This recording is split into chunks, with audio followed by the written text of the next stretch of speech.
nous, participants au Forum international de Libreville, réunis sur le 3 mai 2026, dans l'enceinte inaugurale du Palais international des congrès Omar Bongo Ondimba à Libreville, République gabonaise, chefs d'État et de gouvernement, ministres, représentants d'institutions internationales et régionales, investisseurs, chefs d'entreprise, experts universitaires et membres de la société civile venus des 4 coins du continent. Animés par la conviction partagée que l'Afrique doit prendre toute sa place dans la gouvernance mondiale de l'économie, de la technologie et du développement durable. Article préambule sur les fondements et une référence. Considérant que la stabilité politique constitue le socle irremplaçable de notre transformation économique durable et que les nations qui investissent dans leurs institutions consolident leur sécurité, leur souveraineté et leur attractivité. Considérant que le continent africain dispose d'un considérable dont sa jeunesse, ses ressources naturelles, sa biodiversité, sa superficie agricole et son dynamisme entrepreneurial, dont la valorisation requiert des cadres juridiques solides, une gouvernance transparente et des partenariats équilibrés. Considérant que l'intelligence artificielle représente une rupture technologique majeure susceptible d'accélérer le développement des nations africaines, à condition d'être appropriée, maîtrisée et orientée vers les besoins réels des populations.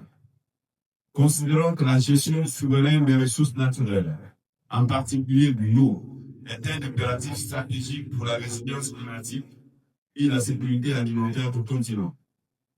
Considère que la zone de libre-échange continentale africaine, SLECAF, le droit oral, la CEMAC et les autres cadres d'intégration régionale constituent des instruments essentiels de structuration des marchés africains.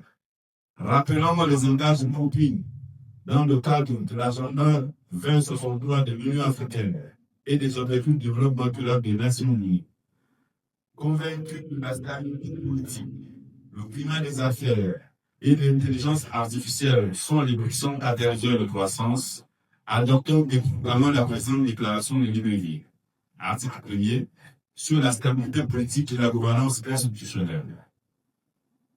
Les participants affirment solennellement que la politique n'est pas l'absence de contradiction. Elle est la capacité d'une nation à gérer le changement par des institutions légitimes, des règles de loi respectées et un dialogue politique inclusif. Asseyons ici les bases de l'attractivité. Ils appellent des dirigeants africains, notamment à mettre tout en œuvre pour consolider la paix, la stabilité dans tout le continent en engageant les actions de médiation et de règlement par le dialogue en tant que foyer d'intention qui subsiste encore dans certaines régions de l'Afrique. Privilégier le dialogue et la concertation pour prévenir tout foyer de tension pouvant naître dans le continent. Œuvrer à garantir la stabilité politique et institutionnelle des pays africains, propice au développement des échanges commerciaux et des flux financiers intra-africains indispensables à l'intégration économique et au développement inclusif du continent. Engager les réformes économiques nécessaires à l'amélioration du climat des affaires et à l'inclusion et l'épanouissement du secteur privé porteur de croissance et de développement inclusif du continent. Mobiliser les ressources nécessaires à l'éducation, à la formation, à la promotion de l'entrepreneuriat des jeunes et des femmes. Renforcer et consolider l'action de l'Union africaine et la coopération internationale indispensable à la réalisation des grands investissements d'intégration régionale. Article 2. Sur le climat des affaires, la sécurité juridique et l'attractivité. Les participants reconnaissent que la compétitivité de nos territoires à travers tout le continent se construit, pierre après pierre, à travers la qualité des voies, la prévisibilité des décisions, l'efficience des tribunaux et la transparence des administrations. Dans cette perspective, il recommande notamment d'accélérer l'harmonisation et la modernisation des cadres juridiques des affaires en renforçant l'effectivité du droit Bourada, le développement de l'arbitrage commercial international, la protection des droits de propriété intellectuelle, de réduire les délais techniques de création d'entreprises, le règlement des litiges commerciaux et l'accès au financement par abondant des guichets uniques digitalisés et des processus transparents. Des procédures transparentes. Renforcer l'indépendance et la capacité opérationnelle des juridictions commerciales en investissant dans la formation des magistrats, des arbitres et des auxiliaires de justice. Développer des mécanismes innovants de garantir des investissements, notamment les partenariats publics-privés structurés, les fonds de garantie résumés et les instruments de couverture des risques politiques. Encourager la diplomatie économique active, bilatérale et multilatérale en niveau de promotion des opportunités d'investissement et de position des États africains dans les chaînes de valeur mondiale. Article 3. Sur l'intelligence artificielle, l'innovation et la compétitivité.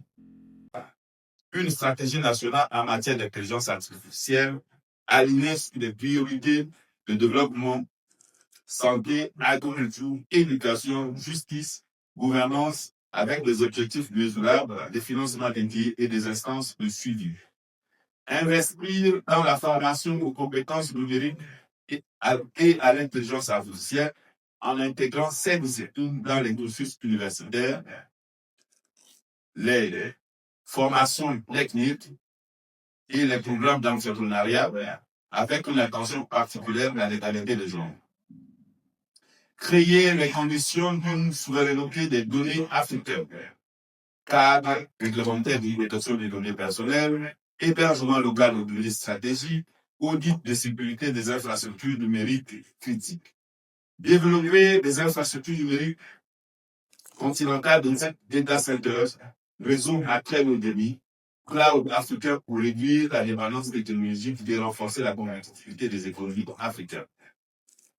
Promouvoir la coopération africaine en matière d'intelligence artificielle à travers les consortiums de recherche, des incubateurs continentaux et des plateformes d'échange de données entre États dans le respect des règles de sécurité et de confidentialité.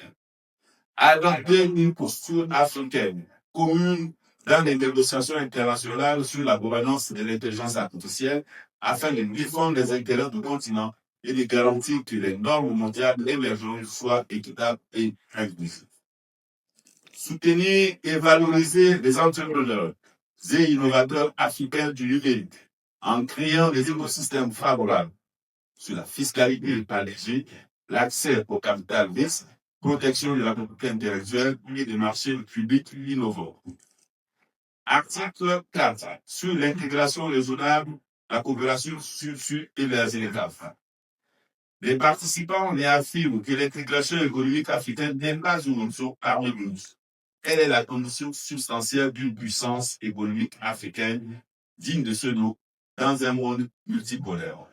Pour permettre au continent d'atteindre les objectifs de l'agenda 2063, ils invitent les chefs d'État et de gouvernement du continent à accélérer la mise en œuvre opérationnelle de la ZLECAf en levant les obstacles non tarifaires, en harmonisant les procédures douanières, en développant les infrastructures de connectivité et en renforçant les capacités des entreprises africaines à exporter.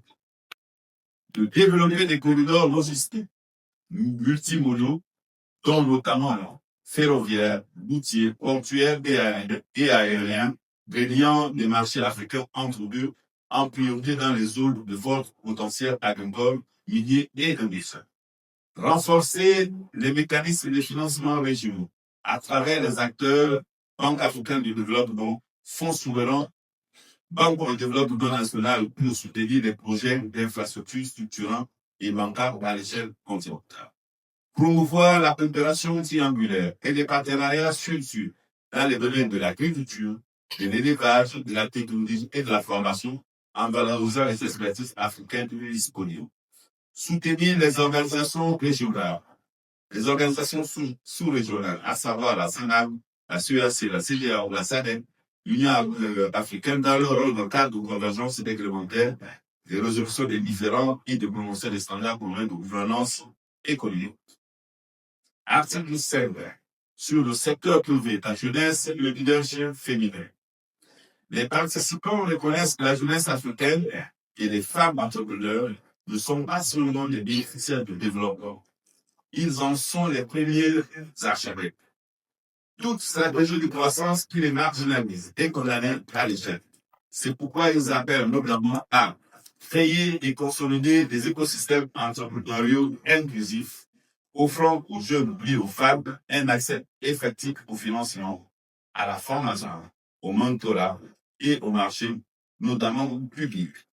À adopter des politiques d'emploi des jeunes ambitieux, articulant formation professionnelle, apprentissage, insertion en entreprise et accompagnement à la création d'activités avec des cibles mesurables par tranche d'âge et par plan. Lever les obstacles structurels à l'autonomisation économique des femmes, accès au crédit, sécurité des droits fonciers, protection du politique, lutte contre les discriminations et représentation équitable dans les instances de décision. Valoriser et récompenser l'excellence entrepreneuriale africaine en développant des classements et des plateformes de visibilité continentale pour les entreprises innovantes, durables et inclusives. Article 6. Sur le forum Invest Gabon, engagement spécifique. Les participants prennent acte avec intérêt des projets d'investissement présentés dans le cadre de la table ronde Invest Gabon et reconnaissent la trajectoire prise par la République gabonaise depuis 2023.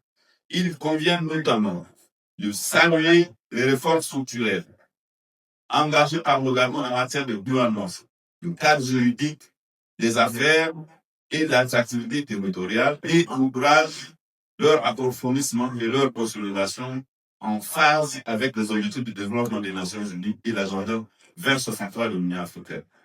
D'appuyer la concrétisation des projets d'investissement identifiés lors du forum dans les secteurs prioritaires, à savoir le numérique, l'agroindustrie, la logistique, l'énergie, le tourisme d'affaires et l'industrie extractive dans une perspective de transformation locale fort de leur impact dans la consolidation de l'intégration sous-régionale. Article 7. Sur les mécanismes de suivi et de mise en œuvre. Convaincu qu'une déclaration sans mécanisme de suivi n'est qu'une intention, les participants s'engagent sur des dispositions opérationnelles suivantes. Instituer un comité de suivi de la déclaration de ligne de vie composé des représentants des États participants, des organisations régionales, du secteur privé et de la société civile, chargé d'évaluer annuellement l'état de mise en œuvre des engagements. Mandater le secrétariat du Forum international des prévus pour établir dans les 90 jours suivant la présente déclaration un plan d'action assorti d'indicateurs mesurables, des responsabilités assignées et d'échéances précises. Prévoir une restitution publique des progrès accomplis lors de chaque édition annuelle au Forum international des guides de vie, garantissant ainsi la transparence et la redevabilité des parties prenantes. Encourager les institutions financières internationales et régionales, BAD, Banque mondiale, FMI, Fonds souverain africain à allier leurs instruments de financement sur les priorités identifiées dans la présente déclaration. Inviter les États et organisations non représentées à adhérer à la présente déclaration dans un esprit d'universalité, d'ouverture conforme aux valeurs du forum. La présente déclaration de ligne de vie a été adoptée par acclamation le 3 mai 2026 au Palais international des congrès au marbre de Fort-Gouvernement à Libreville, République gabonaise. Elle est ouverte à la signature et à l'adhésion de tous les États et institutions qui soutiennent ces principes et ces engagements. Elle sera transmise à l'Union africaine, à l'Organisation des Nations Unies, à la CEDEAO, à la CEMAC et toutes les institutions régionales et internationales compétentes. Je vous remercie.